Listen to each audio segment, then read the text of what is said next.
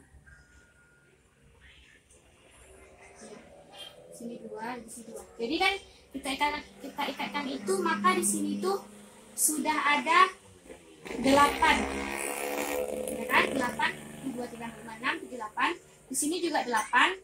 Di sini juga 8, di sini juga 8, dan di sini juga 8. Tetapi P-nya itu 10. Jadi di sini tuh dia itu bersifat kecenderungannya itu tidak ya.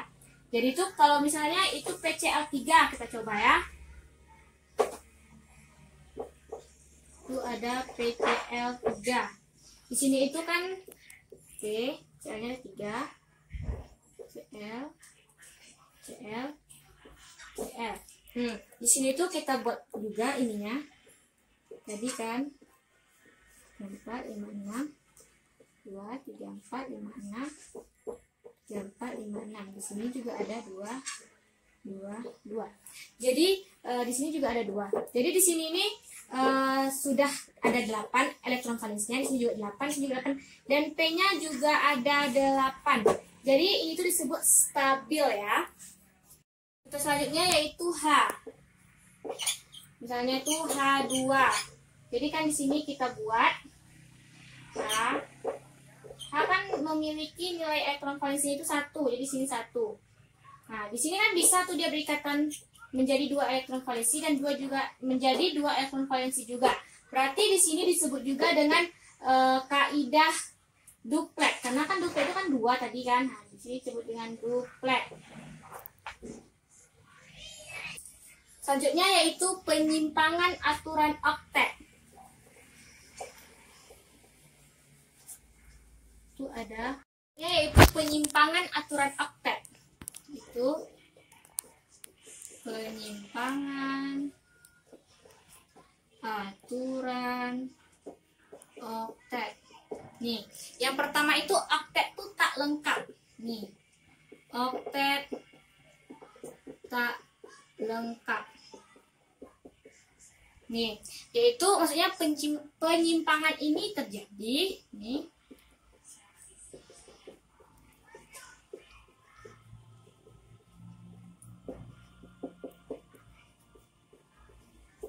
Penyimpangan ini terjadi pada molekul dengan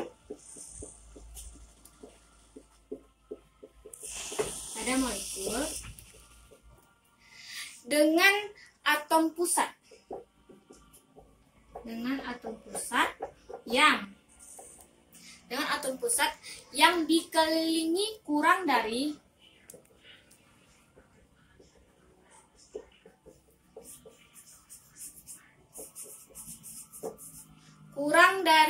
8 elektron. Nih. Jadi contohnya itu kan BF3. Jadi kita buat dulu, di sini kan ada B, F, F. Dimana dia memiliki Lewisnya itu kan 6, 2, 8, 6. Di sini juga sama. Di sini tuh 2. Jadi di sini tuh dia cukup 8 elektron kan? 8 elektron. Nih, jadi itu kan kalau B-nya itu kan berarti hanya 4. Nah, berarti ini tuh disebut itu bukan oktet. Itu di sini tuh bukan oktet karena dia hanya memiliki maaf tadi kan S-nya 3. 1, 2. Di sini juga pas 8. Jadi ini nih hanya 6. Berarti dia bukan oktet karena dia hanya memiliki 6 elektron valensinya saja. Jadi dia bukan oktet ya. Selanjutnya yang kedua,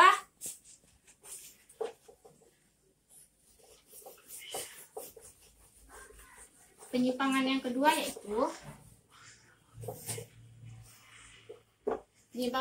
yaitu oktet berkembang.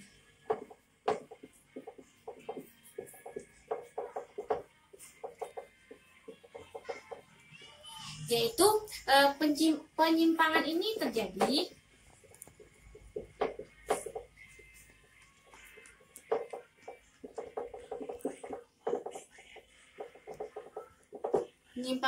terjadi pada molekul dengan atom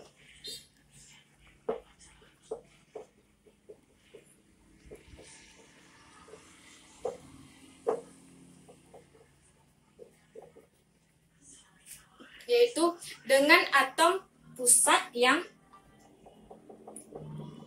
dikelilingi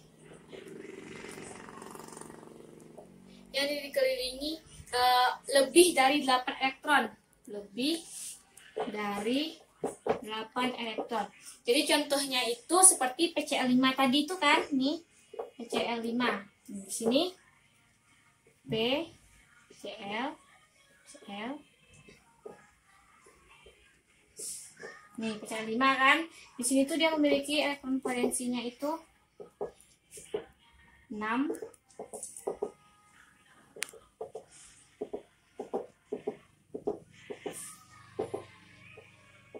Sedangkan P itu kan memiliki elektron valensinya itu Nih, di sini tuh pas 8 ya, 8 elektron valensinya. Sedangkan P itu memiliki elektron valensinya 10. Berarti kan itu kan memiliki kan sini jumlah elektronnya P itu kan 10 elektron valensi. Jadi tuh dia itu melebihi dari 8 elektron. Jadi dia tuh termasuk bukan dari oktet. Penyimpangan yang ketiga.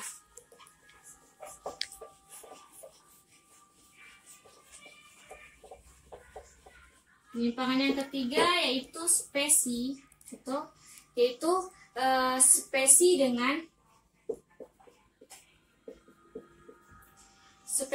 jumlah elektron ganjil. Jumlah elektron ganjil. Jadi di sini penyimpangan ini terjadi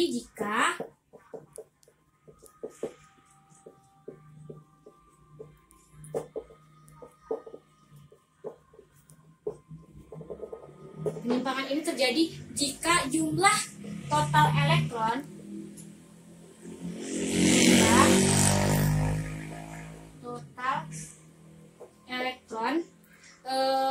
dalam struktur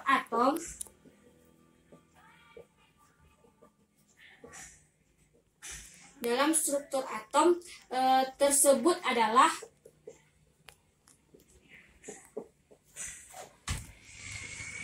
yaitu ganjil. Nih, jadi selanjutnya yaitu ciri-cirinya. Ciri-ciri yang pertama yaitu paling sedikit terdapat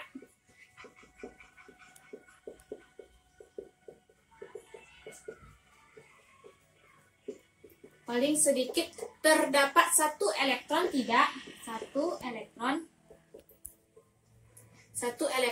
tidak berpasangan. Yang kedua yaitu paling sedikit terdapat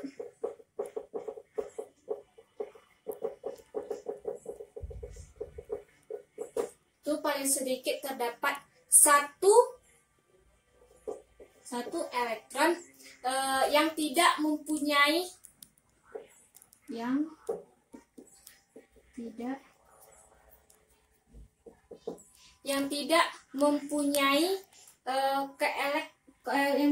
konfigurasi elektronnya ya.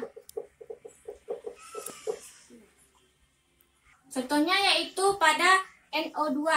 Contohnya itu ya. Jadi contohnya itu kita buat dulu ya. NO2 di sini NO. Di sini memiliki, kita buat dulu apanya? Kita di sini ada elektron Lewisnya itu 2. N-nya itu ada 1 kan? O-nya juga ada 2 dan juga ada 2. Itu ikatan ion atau ikatan elektrovalen. Yaitu ikatan ion atau elektrovalen. Di sini yaitu kan ikatan ion. Jadi ikatan ion itu yaitu serah terima elektron.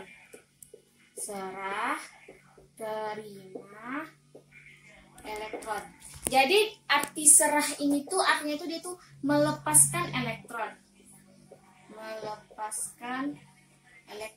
Sedangkan yang terima itu ialah menangkap elektron.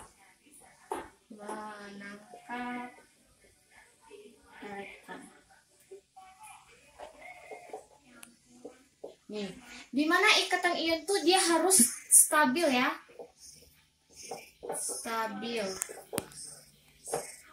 Dimana ia memiliki elektron valensinya itu 2 dan juga 8, dimana 2 itu disebut dengan duplet dan 8 itu disebut juga dengan oktet. Nih, jadi contohnya ya kan, misalnya tuh Na plus, lalu dengan Cl. Jadi kan Cl ini memiliki lambang Lewisnya itu ada 6, jadi 8 kan. Terus Na jadi plus dan Cl jadi min. Jadi makanya itu NaCl. Ini tuh kan nama garam dapur ya, senyawa garam dapur.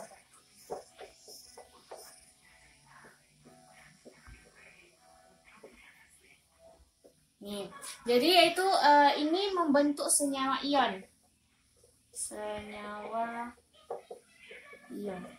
Nih, contoh selanjutnya yaitu jika X-nya itu 12 dan Y-nya itu kita misalkan itu 17. Jadi di sini nih kan elektron valensinya kan 2, 8 dan 2. Sedangkan 17 elektron valensinya itu 2, 8 dan 7.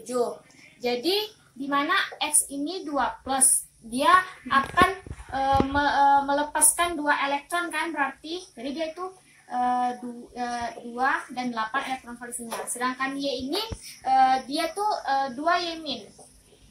Jadi dia akan melepaskan 1 elektron, akan menangkap 1 elektron.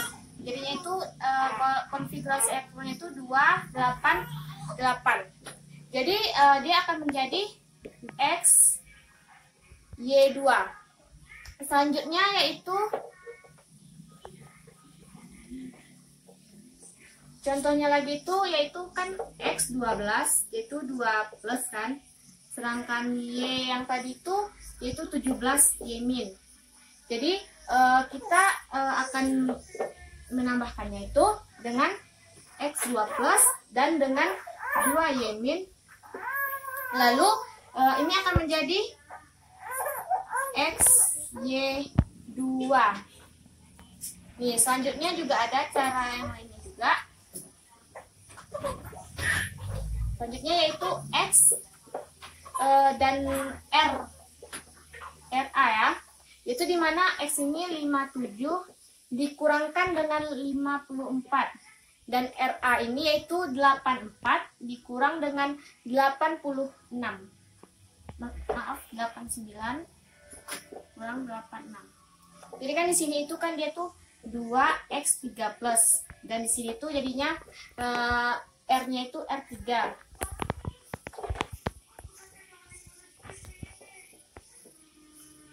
Nih, jadi hasilnya itu X2 R3. Nih, jadi kita akan menggunakan cara ASI.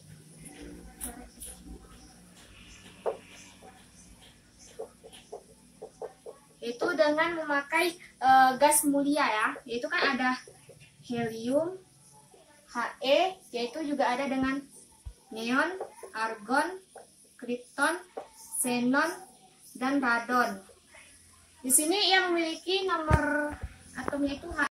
Jadi helium ini memiliki nomor massa atomnya itu ada 2, neon ada 10, argon ada 18, krypton ada 36, xenon ada 54, dan radon juga memiliki nomor massa 86. Selanjutnya yaitu kita akan menggunakan cara lain, yaitu ikatan ion juga.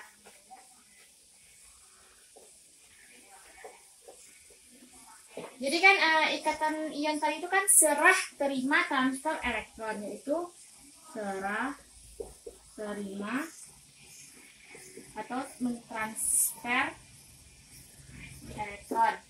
Jadi kan di mana serah ini kan terima maksudnya itu melepas elektron, dan yang terima itu kan menerima elektron.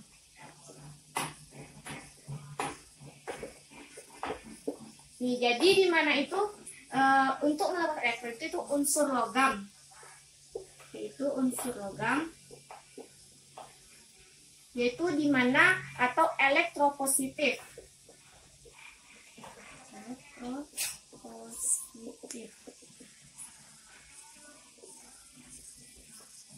Sedangkan yang menerima elektron yaitu unsur non logam,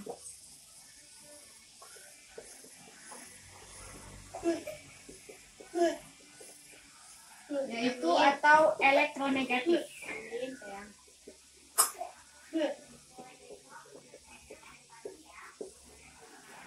Nih, di mana unsur logam itu kan dia terletak di 1A. Ini 1A pada golongan 1A, yaitu contohnya lithium, natrium, dan kalium. Selanjutnya yang unsur logam itu juga terdapat pada golongan 2A, yaitu ada beryllium atau berium, yaitu atau magnesium, lalu juga ada kalsium. Selanjutnya unsur logam ini juga ada golongan 3A, yaitu dia ada unsur aluminium.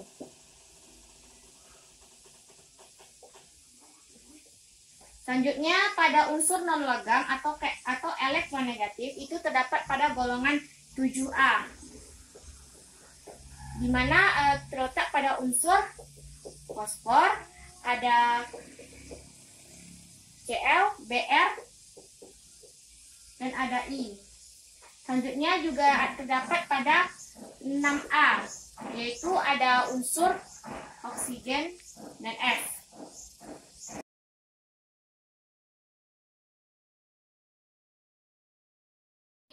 Yaitu saya akan memberikan contoh soal tentang elektron valensi atau lambang Lewis ya. Yang pertama itu C6. C memiliki massa atomnya itu 6. Jadi kita akan membuat elektron valensinya terlebih dahulu, yaitu kan 2 dan 4. Jadi di sini nih memiliki 4 elektron valensi kan. Jadi kita buat lambang Lewisnya itu seperti ini. Lalu kita berikan dot atau titik tadi itu sebagai lambang Lewis. Ini dia. Jadi akan gambar Lewis itu seperti ini. Lalu yang kedua itu Na11. Ini kan tadi elektron valensinya itu kan 2, 8, 1. Jadi ini kita akan membuat lambang Lewisnya itu yaitu Na. Kan tadi elektron valensinya itu 1, berarti kita buat aja di sini. Nih. Selanjutnya yang ketiga yaitu contohnya itu O8 atau oksigen 8 ya. Itu nah, jadi kan elektron valensinya itu 6. Jadi kita buat seperti ini. Nih. Lalu kita kasih 1 di sekelilingnya dulu ya. 2, 3, 4, 5, 6. Nih. Jadi yang keempat itu ada Mg12. Mg12. Di sini elektron valensinya itu kita buat dulu ininya 2 kan. Jadi Mg-nya itu 1 sini dan 1 di atas. Baiklah, kesimpulan pada materi saya kali ini yaitu ikatan kimia adalah sebuah proses fisika yang bertanggung jawab dalam interaksi gaya tarik-menarik antara dua atom atau molekul yang menyebabkan suatu senyawa diatomik atau poliatomik menjadi stabil. Jadi kan tadi itu kan ada 2 poin. Yang pertama itu ada kaidah oktet dan duplet, dan yang kedua juga ada ikatan ion atau elektrovalen. Baiklah, sampai di sini dapat saya sampaikan. Lebih dan kurangnya saya mohon maaf. Wabillahi taufiq wal hidayah, waridho wa inayah. Wassalamualaikum warahmatullahi wabarakatuh. Dadah.